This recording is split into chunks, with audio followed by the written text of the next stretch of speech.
Okay, hi, it's Paul Green here from the business community, doing another one of our regular spotlight on interviews. And today, I'm pleased to say, I'm joined by Emma Matthews. Welcome, Emma.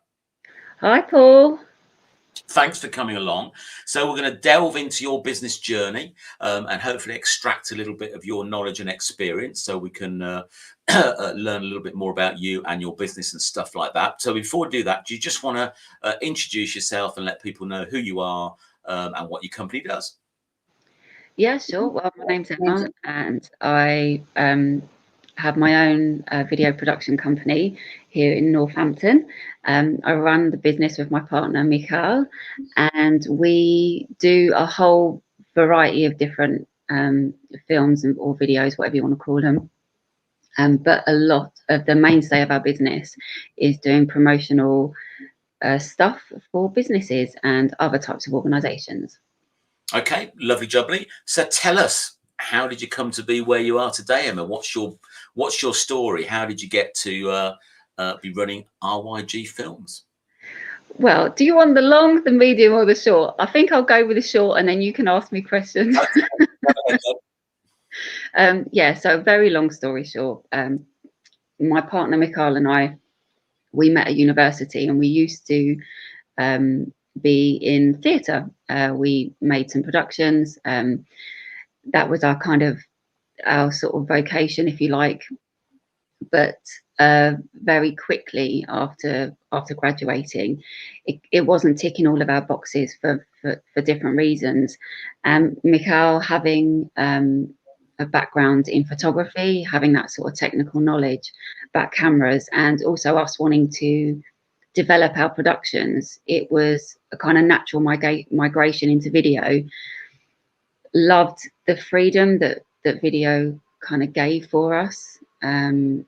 As opposed to the bricks and mortar business of theatre. And so yeah, we continued into that. We made some really fun videos, did some stop motion, entered some film festivals, and had a great time, and actually started to see our strengths and how we might make a living out of doing this, which was always the holy grail for us, actually being in a creative business, doing something creative while making a living. And so fast forward a few years, did some promotional videos for some friends who had their own businesses, and yeah, and then decided to go for it kind of formally, I suppose. And that was it's coming up to our 4-year anniversary next month, when we incorporated the company, and it's been a steady sort of increase in confidence, in skills, in reputation ever since, really. And yeah, and so for us, it's still growing. We're still the business is still kind of evolving, if you like. Obviously, for a business 4 years, that's a drop in the ocean still. But certainly, yeah, we're liking where we're at the moment. No, don't knock 4 years. I mean, the stats are against startup businesses, to be honest. A lot don't make it past the first year. So, you're on the right track, which is great. So before you set up your company, then, did you and Mikhail have jobs, or what were you actually doing? Because it sounds like you were experimenting a little bit before you formally formed the business. Yeah, well, we had like no capital coming out as graduates, albeit mature students. We're older than a lot of the guys there. We're both, yeah, we're starting out on our own. So we had jobs. I was working at the time we started the business. I think I was working at the University of Northampton. Hmm.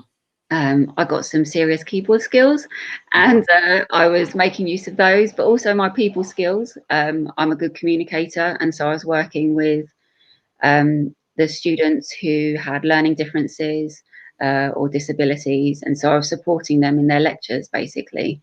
Right. So that was great. Mikhail, on the other hand, making use of his physical attributes, was a postman. Oh, And oops, sorry. all right. So yeah, so we started Northampton, where we're based, really gave us um, the capabilities of being able to start our business alongside our jobs, because our overheads were so low. I'm from London, and we purposefully didn't go back there purely because we would have there's just no feasible way that we would have been able to do what we did, and live live in a reasonable standard. Yeah, I understand. Yeah, your money goes a little bit further, doesn't it? The further you come out of London. Yeah. So how did you end up in Northamptonshire then, if you're from London? So another long story short, No. we were studying in Bedford, and I actually stayed on to do a master's degree, and I needed to just be somewhere that was commutable. And so one of my family members was in Northampton, and she was one of the only ones that would let me stay with the dog. So that's how I ended up here. And she's now long gone, and Mikhail joined me a year later. And as you know, we've started our own family, and we've started our business, and um, who would ever have thought? But here I am in junction 15 of the M1, well north of London. Excellent. Be near the M1s, you can easily get back to it if you need to. So yes, I'm told this is sometimes a sexist question to ask a woman, but I would ask a man as well. How do you find sort of like juggling a young family with and running a business? So, I mean, we're a very modern family in a sense that we tag team. Mikhail and I tag team everything. So we tag team the work that we do in the business. We both have our components that we contribute, and so that also means, because we don't want, we made an active choice not to put our daughter in full-time childcare. She does go into childcare a couple of days a week, but being so young, she's only 3. I mean, she was basically she was conceived the same month that we incorporated the business. There's a bit of information for you. So we are all, it was big changes all at the same time. And so, but yeah, I mean, what being in business has made us, has given us the opportunity to basically make that choice.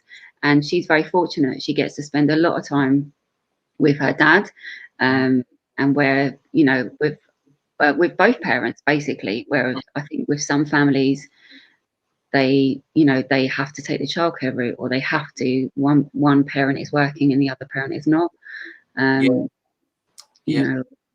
For single parents, I can't even, well, my mum was a single parent, and so I know how tough it is. And so as challenging as it can be, having a young child and not being able to, like this morning, the thought actually went through my mind. I thought, remember when I used to, all I had to do was get up and get ready myself, and now, I have a couple of hours to get, yeah. Well, it sounds like you like a challenge, Emma. To start a business and start a baby almost on the same day, that's not bad. So I'm not sure whether you're familiar with Simon Sinek's book Start With Why, but it talks about really the emotional drive, I guess, of why you sort of like do what you do, what the essence of Emma is that sort of drives you forward and gets you out of bed in the morning. So what would you say is your why? What's your driving force? Like I said to you, Paul, if I go off on a tangent, but because this is kind of like, it's really important to me, actually, and so the succinct reply is that, before I went to university, before I made a conscious decision to change my career, because that's what the motivation was, I'd got sick. I actually did have a breakdown, and I think that breakdown was continuing to be in a lane that I didn't want to be. I didn't mind my jobs and my career. I'd worked my way up after leaving school to be kind of office management, project management, and it was a good career, but it just wasn't the career that I wanted. And I did get sick, and I was out of action for I can't remember, but it was months. It wasn't a few days. It was months. And And so now for me, as tough as it is running your own business, because it's tougher than I ever imagined it could be, it really is. It also, it is not anywhere near as tough as not being able to brush your teeth in the morning, because you just don't have that spark in you anymore. And that, Yeah. to me, is just a no-brainer. So I'll just keep trying this, and I'll keep doing this. And if this avenue doesn't work, then I'll find another avenue to keep in a creative lane. I think that's what the thing is. And Mm, mm. yeah. No, I think when, you know, when people experience that, it just grabs you, doesn't it? It just, there's no, you almost got no control over it. So I'm glad you sort of like found another path from where you were. Absolutely. I mean, I jumped out of corporate way back when, because I thought I was going down the path that I didn't sort of like. So I got out of it before, you know, I got into any more sort of trouble, as it were. So give me an example of the type of clients that you work with them. Is there an ideal client, or is there a particular sector you like working in, or projects you like doing? Just give us a flavour of the type of work that you do. It is really vast, which can sometimes be problematic when marketing your own business. But so we've been working, let's say this year, we've been working with a business, a Northampton-based business, that has done a series of videos with us. They are an MOT training centre, so they train the people who want to do the MOTs. And so we've done a bunch of promotional videos for them. So explainer videos explaining the type of courses that they run, because there's different types of MOT training courses that you can do, but they also are doing videos with us that are supporting their learning material. So they're kind of videos that help to train the students, kind of supporting their education. So that's a really great client for us in a sense, because they're looking at a suite of different videos, but within them, I mean, we love doing promotional videos because they're never the same. You're always working with different types of companies, and there's always a different message. We don't work to a formula. We always go in and see what it is that is the priority need and the priority message. And so then we'll extract that and do it in the flavor that suits that business. And so these were great, these videos. Some of them are starting to come release, but we're using, like, you know, you imagine the music that you find on Top Gear, you know, so it's really fun, kind of like, you know, guitar based sort of music. So that was fun. Nice one. There's quite a few competitors out there, I guess, doing similar things to you. So what would you say distinguishes your business from anybody else sort of like offering videographic services?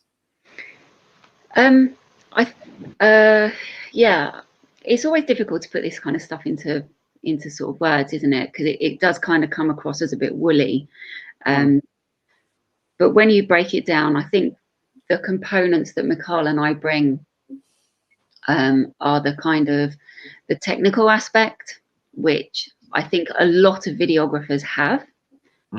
Not all, by the way, but I think it depends from where you come from, how you enter video. And so, you come with that technical knowledge, knowing your tools that you work with. And because things can be automated to a degree, people can pick up the camera and they can point it and they can make something.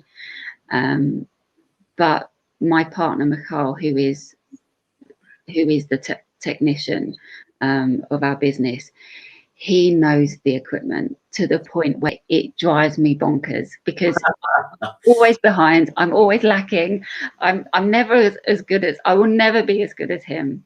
And that technical aspect, which also I bring, is knowing the subject and getting to know it really, really well. And you couple that with, I think, our trade is storytelling. That is what we do. And having our our background in theatre, which was how to make productions. We weren't actors. We were actually nuts and bolts making stories to share with people and to entertain them. And I think that that's the beauty of our collaboration, really. And that's when we're given the opportunity to bring in all of those elements to a video, that's where they really start to sing. Yeah. Have you found, since you've been in business, have you found people are becoming more aware of the importance of video? Are businesses using it more as a sort of like marketing channel or media outlet, or whatever the right words are? I think that in the 4 short years that we've been in business, there's been a much greater understanding.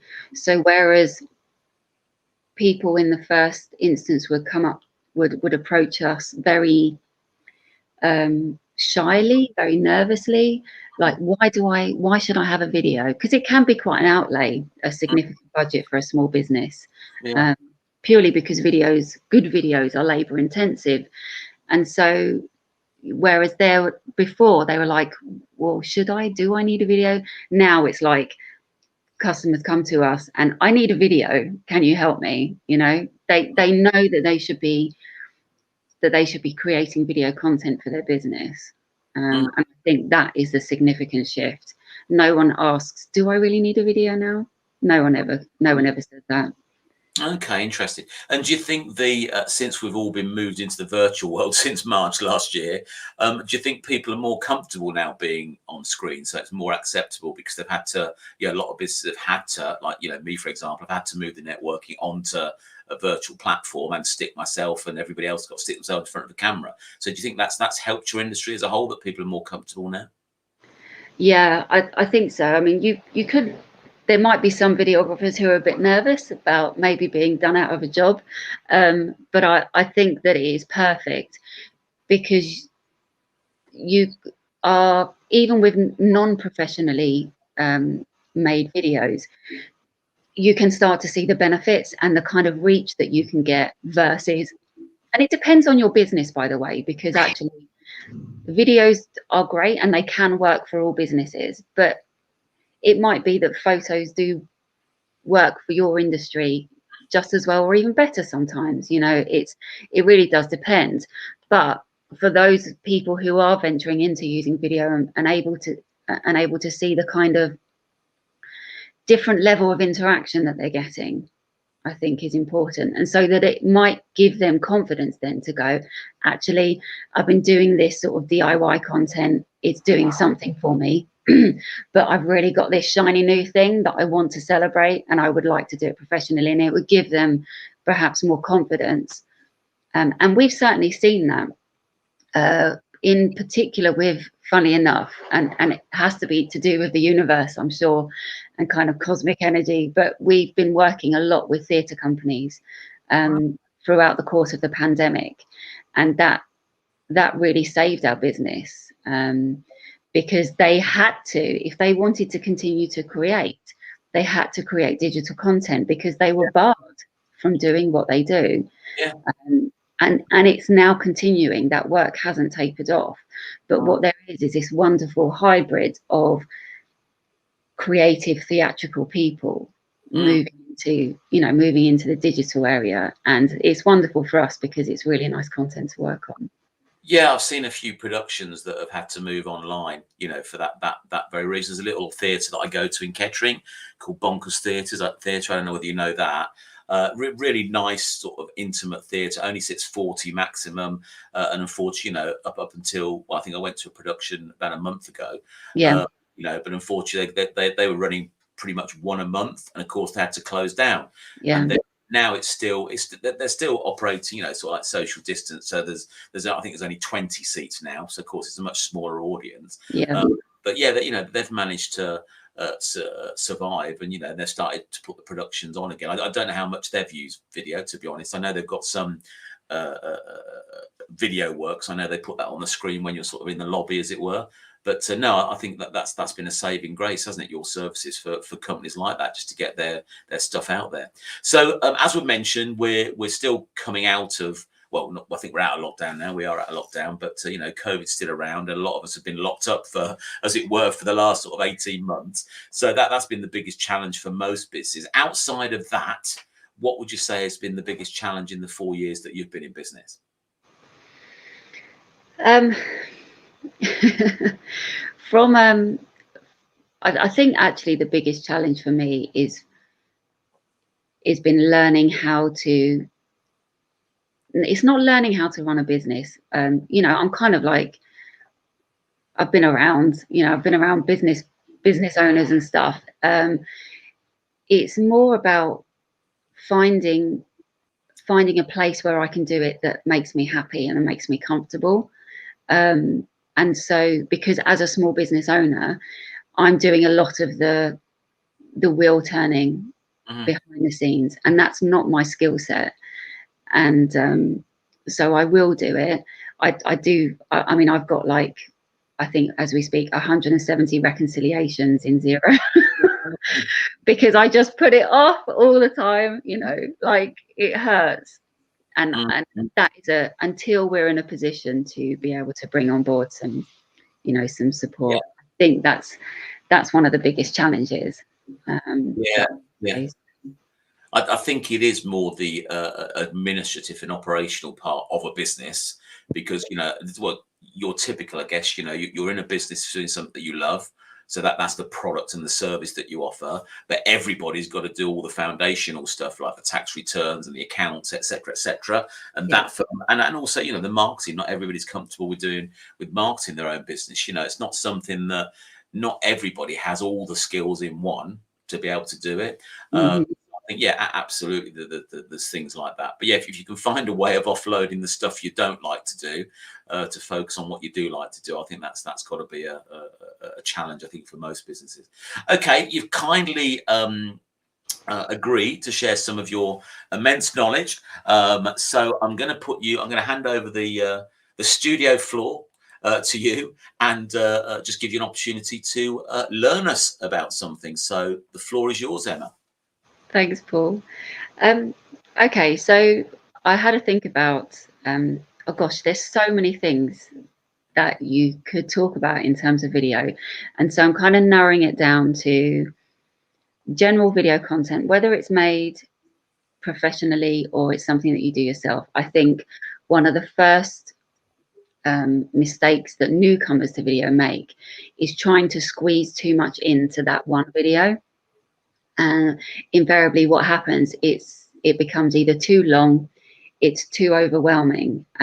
So for example, let's say you are running a business that provides a service. Let's say you are a printer, and you print all sorts of materials on all sorts of materials, and you want to make your first video, and you basically turn that video into a catalog.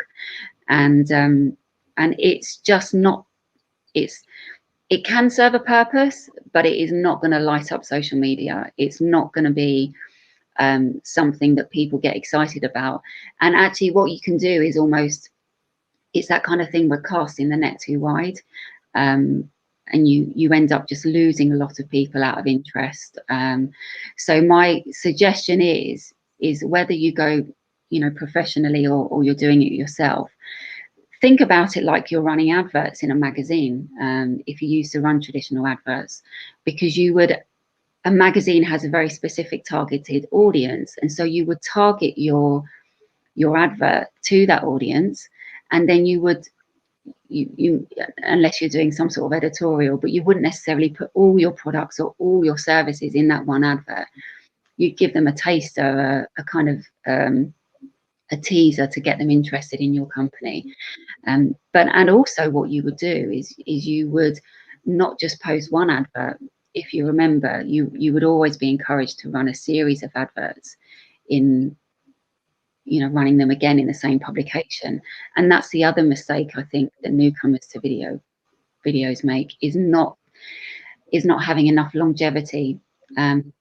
You can't just post one video to social media on one platform, or even post that same videos on multiple platforms and expect significant engagement or significant return. particularly if it's something that's like a promotional video. So I would strongly recommend that if you are entering into video, have a plan for a short series. And if it's something that can entice people to come back and see the next video, then more the better. But certainly at least keep that video content going. And don't just stop at one or two. And the other point about that is in terms of social media platforms. Websites are different, and not enough time to cover everything here. But let's say we're looking at social media. You can post the same video across all these platforms, but if you want to really engage in your audience, it might be worth thinking about which of your target audience are using which platforms. And some of them might be using Instagram, which is great, but other customers of yours who are interested in different elements of your business, they might be on LinkedIn or on Facebook, or even Shop or TikTok. So you can really think about the type of content that you're putting out and on which platforms. And if you don't have a Scooby what I'm going on about, then you need to speak to some very, very capable social media experts that we have here in Northampton, and they can kind of demystify it for you, because it's not that complicated, but it's just getting an idea of where your audience is and how you're going to reach them. The last point really is that if you are going to put out professional content and you're going to make that investment, and it can be an excellent investment for your business, then the video really should be doing three things. It should be explaining something, it should be entertaining them while they're doing it, and then it should be persuading them to do something. So so that's my little tip for you today. Okay, great stuff, Emma. I think cramming stuff into video, I think that applies to a lot of other marketing stuff that people do in its simplest form, the 45 or 60 seconds at networking meetings. People sometimes like to cram so much in there, thinking that, you know, it's just 45 or 60 seconds. You know, you're just meant to entice people to find out more. Yeah. So, yeah, but and again with adverts, you know, I've seen people cram so much stuff in an advert or a leaflet that it just loses its message, because you've got to wade through all the stuff to Yeah. try and find something that might appeal to you. So yeah, that absolutely does make sense. And yeah, what you said about you know, knowing where your audience is, and you know, and talking to them on their platform or in their domain, absolutely spot on. Nice one, thank you. So one final thing from you, then your ordeal will be over. If you were to give one sort of like top tip as one sort of small business owner to another, what would that top tip be? Oh wow.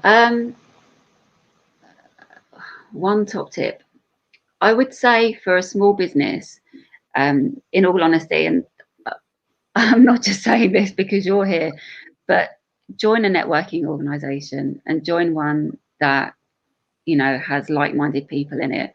Because honestly, being in networking organizations as a startup business particularly, and not having very many contacts of my own in Northampton, I don't think the business would have survived, because not only were they providing business, but it was more the support and the knowledge and the kind of like, you can do it, you know, when I'm standing in the bathroom crying because it's really hard.